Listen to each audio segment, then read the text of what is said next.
Dear students, how are you all? I hope you all are very good. मुझे लगता है आप सभी के परिवार में और आप सभी भी बहुत बहुत अच्छे होंगे dear students. Good day for pharmacy profession. जी हाँ, अब फार्मेसी प्रोफेशन के बहुत अच्छे दिन शुरू हो गए हैं क्योंकि सरकार ने अब एक फार्मासिस्ट के ऊपर अपनी नजर डाल दी है। क्या है कंप्लीट बात, क्या है कंप्लीट नोटिफिकेशन, क्या आने वाले समय में हो सकता है? एक फार्मासिस्ट के लिए 2024 क्या बहुत ही खुशनुमा होगा, सबसे बेस्ट ईयर होगा 2024 एक फार्मासिस्ट के लिए। सारी चीजों पे डिस्कस करेंगे। अब आप बोलेंगे कि मैम आपने तो एग्जिट एग्जाम लिखा है तो इसमें गुड न्यूज क्या है? तो बेटा आप लोग पहले तो एक चीज की गांठ मार लो कि एग्जिट एग्जाम सच में एक बहुत अच्छा डिसीजन है पीसीआई की साइड से।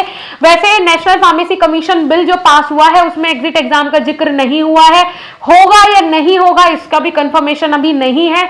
लेकिन हाँ, एग्जिट एग्जाम की कंप्लीट प्रिपरेशन हम अपनी ऐप पे ओनली 149 में करवा रहे हैं, जिसमें आपको 10,000 से ज्यादा एमसीक्यूज, रिकॉर्डेड लेक्चर्स और एग्जाम टाइम पे लाइव क्लासेस मिलेगी ओनली 149 में। बहुत कम प्राइस है, जाके आप देख लें, उसको कम से कम डाल के रखें मोबाइल में, पढ़ते रहें धीरे धीरे चीजें। टेस्ट पोर्टल भी हम आपको बिल्कुल फ्री ऑफ कॉस्ट दे रहे हैं। देखिए एग्जिट एग्जाम क्यों हमारे लिए फायदेमंद है और सरकार नेशनल फार्मेसी कमीशन बिल लेके आई है। मतलब अब तक फार्मेसी का हाथ किसी ने भी नहीं पकड़ रखा था ना, स्टेट गवर्नमेंट इसको कुछ बोलता था, सिर्फ कमीशन बना के छोड़ दिए, काउंसिल बना के छोड़ दी, सॉरी कमीशन नहीं काउंसिल बना के छोड़ दी। स्टेट फार्मेसी काउंसिल वो देखेगा, इधर सेंट्रल फार्मेसी काउंसिल वो देखेगा, बाकी ना स्टेट गवर्नमेंट हमें पकड़ रहा है ना सेंट्रल गवर्नमेंट पकड़ रहा है। लेकिन अब गवर्नमेंट बल्कि सेंट्रल गवर्नमेंट ने इसके लिए नेशनल फार्मेसी कमीशन बिल 2023 पास किया है। उसमें कंप्लीटली फार्मेसी एक्ट को बदला गया है, उसमें सारी चीजें चेंज की गई है। अब ये एग्जिट एग्जाम क्यों इंपॉर्टेंट है? ये इसलिए इंपॉर्टेंट है क्योंकि डी फार्मा के स्टूडेंट्स की क्या वैल्यू है वो आप सब जानते हैं। देखो इस एग्जिट एग्जाम का सिर्फ वही बच्चा विरोध करेगा जो कि सच में ना कुछ पढ़ा है, एमए पैसे देके पास हो गया है। वो बच्चा जो कि पढ़ा है और उसने कुछ ना कुछ सीखा है अपने कॉलेज टाइम में, वो 100% इसके लिए एग्री करेगा क्योंकि एग्जिट एग्जाम पास करके जो बच्चे निकलेंगे ना उनकी वैल्यू होगी। आज एक डिग्री धारक भी, एक फर्जी डिग्री बनवाने वाला भी और एक पढ़ा लिखा बच्चा भी बराबर हो गए हैं। ठीक है, तो एग्जिट एग्जाम को इसीलिए लाया गया है कि जो पढ़ने वाले बच्चे हैं कम से कम वो अलग दिखे, वो उन डिग्री धारकों से बिल्कुल अलग दिखें और एग्जिट एग्जाम में वो फंस जाएं जो फर्जी तरीके से अपने डिप्लोमा का सर्टिफिकेट बनवाते हैं। ठीक है, अब सरकार क्या कर रही है उसके बारे में भी जानते हैं। देखिए जी, सरकार का विजन है इंडिया के कोने कोने तक उनको पहुंचाना है हेल्थ डिपार्टमेंट को। ठीक है, वो चाहता है कि अफोर्डेबल और कंफर्टेबल सर्विस मिले हर एक भारत देश के नागरिक को, लेकिन वो पॉसिबल नहीं है डॉक्टर्स के द्वारा क्योंकि 144 करोड़, ठीक है 144 करोड़ की जनसंख्या हो गई है भारत में, 150 करोड़ भाई। अब इन जनसंख्या तक इतने कम डॉक्टर्स, इतने कम हॉस्पिटल्स कैसे पहुंचे? तो सरकार ने अब नजर डाली है फार्मासिस्ट के ऊपर कि ये बढ़िया है, फार्मासिस्ट हो भी इतने ज्यादा रहे हैं अब आज के टाइम पे, तो इन्हें क्यों ना प्रोफेशनली तैयार किया जाए। इसीलिए अभी रिसर्च एंड डेवलपमेंट के लिए भी फंड जारी हो रहा है सरकार की तरफ से। आने वाला साल हमारे लिए बहुत बहुत बहुत महत्वपूर्ण होने वाला है। अब एक फार्मासिस्ट को सच में पहचान मिलने वाली है। आप इससे कितने खुश हैं कमेंट सेक्शन में कमेंट करके जरूर बताएं।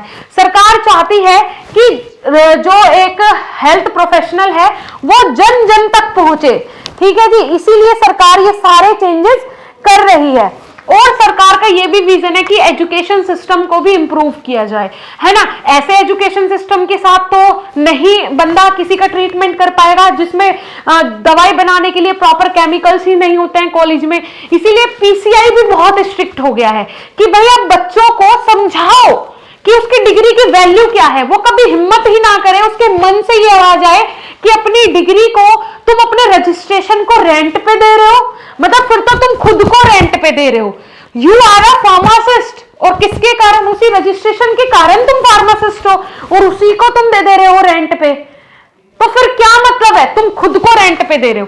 तो स्ट्रिक्टली गवर्नमेंट ये भी कह रहा है, बल्कि खुद PCI pharmacy council of India के जो प्रेसिडेंट है मोंटू पटेल जी, वो यही बोल रहे हैं, शिक्षकों को, टीचर्स को यही बोल रहे हैं कि प्लीज बच्चों को बताओ कि उनके इस डिग्री की वैल्यू क्या है। उनको ये नहीं पता चल रहा है। कॉलेजेस का सिस्टम बिल्कुल खराब हो गया है। जैसे कि कांग्रेस सरकार ने 70 सालों में इंडिया तो नहीं बोलूंगी, भारत को बिल्कुल बेकार कर दिया है, बिल्कुल एकदम खोखला कर दिया है। ना एजुकेशन सिस्टम कुछ है, हिंदू मुस्लिम करवानी है बस इन्हें, और दूसरा कोई काम नहीं करवाना। अब मोदी जी को सुधारने में कम से कम यार कुछ साल तो लगेंगे। तो वही चीज यहां है, फार्मेसी प्रोफेशन को इतना बेकार और बदनाम कर दिया गया है कि इसको सुधरने में टाइम लगेगा, लेकिन धीरे धीरे चीजें सुधरेंगी भी जरूर। ठीक है, अब आप लोग डिसाइड कर लो कि आपको कांग्रेस बनना है या फिर आपको सारी चीजें अलग करके सिर्फ तरक्की और ऊंचाइयों को देखना है और इधर बीजेपी को सपोर्ट करना है ना। मैं किसी पार्टी की साइड बिल्कुल भी नहीं हूं, लेकिन हाँ जो सच में दिख रहा है हमें कि हाँ देश की तरक्की हो रही है, हमारा एजुकेशन सिस्टम में सुधार हो रहा है। अभी पूरा इन्होंने सीबीएसई का सिलेबस बदल दिया, जिसमें कि ये लोग कंसेप्चुअल बेस केस स्टडी के क्वेश्चन लेके आ रहे हैं। यार मैं ये सोच रही हूं कि अगर ये एजुकेशन सिस्टम पहले से होता तो आज भारत का हर बच्चा साइंटिस्ट दिमाग रखता, कि हाँ सोचने की क्षमता उसकी बहुत ज्यादा होती। आज तक सिर्फ रटना सिखाया गया है बच्चों को। तो आप ये चीजें देखिए ना कि सुधार कितना हो रहा है हर चीजों में। आज हमें मैं खुद मेरठ में रहती हूँ और पहले मेरठ से दिल्ली जाने में मुझे 3 घंटे लगते थे, जबकि यहाँ से 100 किलोमीटर है मात्र, क्योंकि हमें अंदर से निकल के जाना पड़ता था, रोड्स नहीं थे हमारे पास, दिल्ली में अंदर घूम के। अब ऐसे ऐसे हाईवे बना दिए इन्होंने कश्मीर टू कन्याकुमारी कि भाई 1 घंटे में बंदा पहुंच जाएगा दिल्ली, है ना। 1-1.25 घंटा लगता है, आराम से हम पहुंच जाते हैं।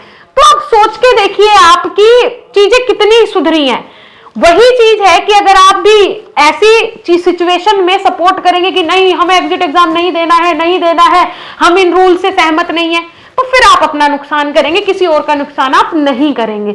अगर आप एग्री करते हैं बीइंग अ फार्मासिस्ट, प्लीज आप कमेंट सेक्शन में कमेंट करें कि आप अपना फ्यूचर सिक्योर देखना चाहते हैं या अभी आप कंफर्ट जोन में रहना चाहते हैं। प्लीज कमेंट सेक्शन में कमेंट करके बताएं। Thank you.